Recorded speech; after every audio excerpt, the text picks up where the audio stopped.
16वीं लोकसभा के चुनाव में क्षेत्रीय राजनीति कई मायनों में ऐसे मुकाम पर आ गई जिसमें अधिकांश दल अपने अस्तित्व के संकट की दहलीज पर पहुंच गए। इस चुनाव में जनता ने क्षेत्रीय दलों द्वारा उनकी राष्ट्रीय भूमिका पर पहली बार सबक सिखाने या समर्थन देने की सीधी नीति अपनाई। यूपी की सियासत के महारथी सपा, आरएलडी और बसपा को वहां की जनता ने ऐसे खारिज कर दिया जैसे प्रदेश की सियासत में उनका कोई वजूद ही न हो। अपने गठन के बाद हर बार चुनाव में सीट और मत प्रतिशत की बढ़त का दम भरने वाली बहुजन समाज पार्टी इस बार सिफर के उस अंक पर आ गई जहां खड़े होकर उसके दलित आंदोलन में दलित ही दूर खड़े दिखाई दिए। सामाजिक परिवर्तन के सहारे विशुद्ध राजनीति पर उतर आई बसपा अब उस चिंतन और मनन के लिए मजबूर है जिस पर उसे सोचना होगा कि सामाजिक बदलाव के लिए खड़ा किया गया संघर्ष कहीं व्यक्तिगत आकांक्षाओं की पूर्ति का साधन तो नहीं बन गया। बसपा को जनता ने केंद्र की सत्ता विरोधी लहर का साथ देने और उसके मूल काडर का दुरुपयोग करने की ऐसी सजा दी है कि अब उसके पास पश्चाताप की आग में जलने के अलावा कोई विकल्प नहीं है। अब बात करते हैं समाजवादियों की।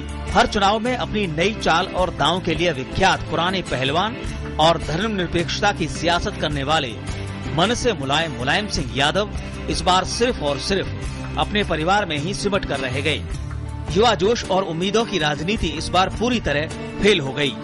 जिस प्रदेश की कमान एक युवा के हाथों में हो उस प्रदेश का युवा अपनी ही सरकार से रोजगार के लिए संघर्ष करता देखा गया। परिणाम स्वरूप युवाओं ने रास्ता बदला और समाजवादी परिवारवाद तक ही सीमित रह गए।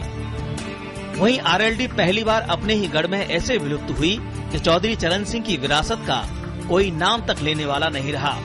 कुछ इसी तरीके का हाल बिहार में भी देखने को मिला। आरजेडी और जेडीयू दोनों ही दावे करते दिखे कि धर्मनिरपेक्षता की झंडाबरदारी में जनता कोई न कोई करिश्मा जरूर करेगी, लेकिन केंद्र की सत्ता विरोधी लहर का साथ देने के कारण जनता ने दोनों को सिरे से खारिज कर दिया। वहीं एलजेपी को सही समय पर केंद्र की नब्ज पहचानने और मोदी लहर का दामन थामने का ऐसा इनाम मिला कि खोई हुई जमीन फिर से मिल गई।